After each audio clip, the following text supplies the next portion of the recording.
The man suspected of ramming his car into a crowd in Charlottesville, Virginia, is scheduled to make his first court appearance today. 20-year-old James Alex Fields Jr. is charged with second-degree murder, accused of killing 32-year-old Heather Heiger and injuring at least 19 others. Fields went to Charlottesville, Virginia for the Unite the Right rally, a protest against plans to remove a Confederate statue from a public park. President Trump is facing fierce criticism from Republicans and Democrats for his response to the deadly clashes in Charlottesville. Critics say the president did not clearly condemn white supremacists. Instead, he spoke out against violence on, quote, many sides. Today, President Trump travels to Washington, D.C. and then to New York City, where he'll spend 2 nights in Trump Tower. And thousands of protesters took to the streets across the country Sunday to show support for Heather Heiger and Charlottesville and to denounce white nationalists. Marches, rallies, and vigils took place in Seattle, New York City, Chicago, Cincinnati, Indianapolis, Oklahoma City, and Denver.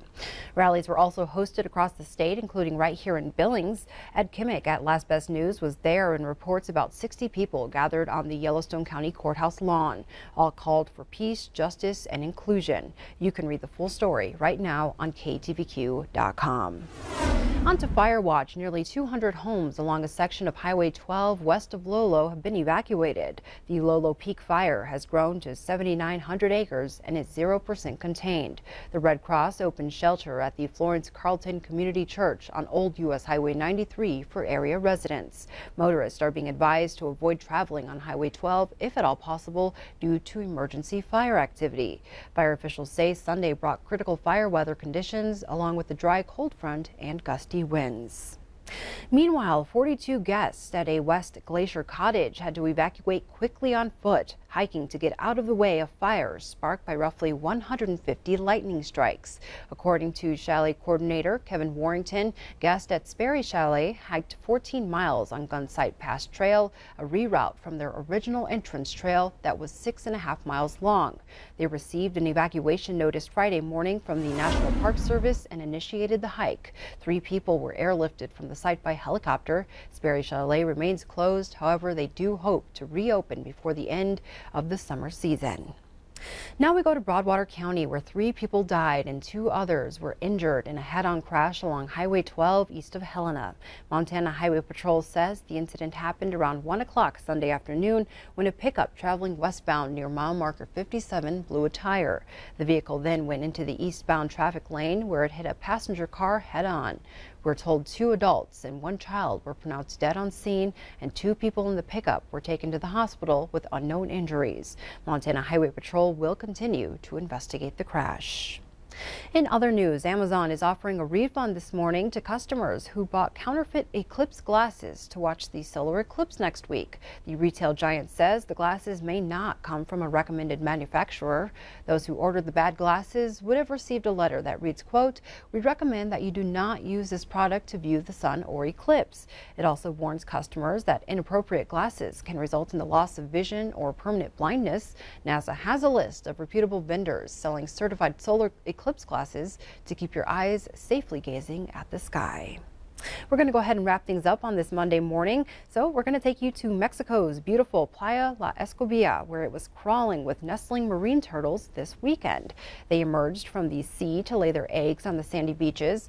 Although 150,000 to 200,000 turtles are expected to lay as many as 15 million eggs, the species is still vulnerable because only 10% of the 15 million eggs will hatch in 45 days, while many are hunted.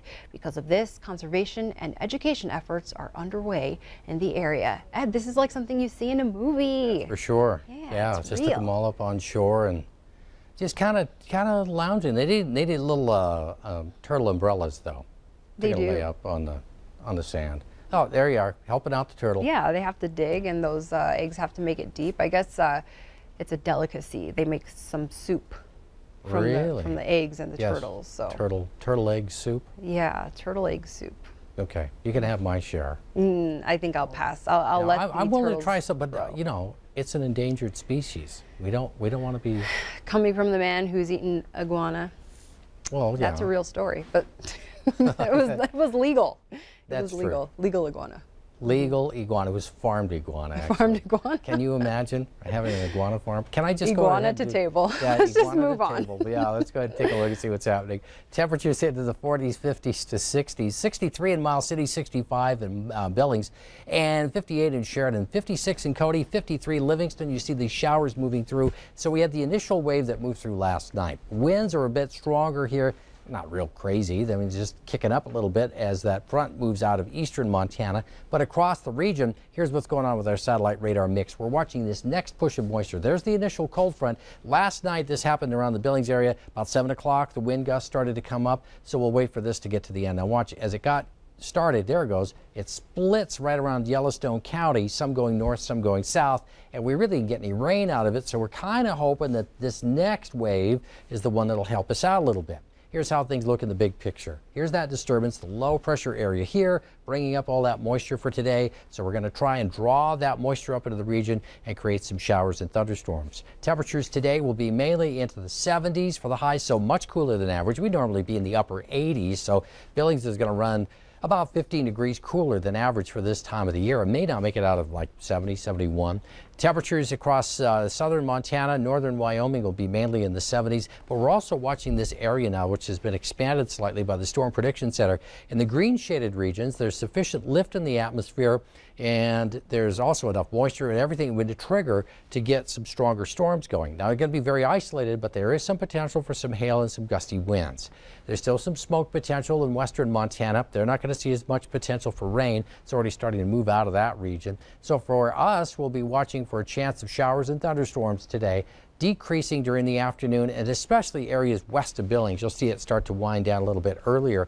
So, and then temperatures mainly in the 50s for the overnight lows. The chance of a shower or thunderstorm will start to decrease during the evening hours. Tomorrow, we're going to edge the temperatures up a little bit. Still cooler than average by about 10 degrees, but it will slowly start to warm up. Could be in the upper 80s to near 90 during Fair Week.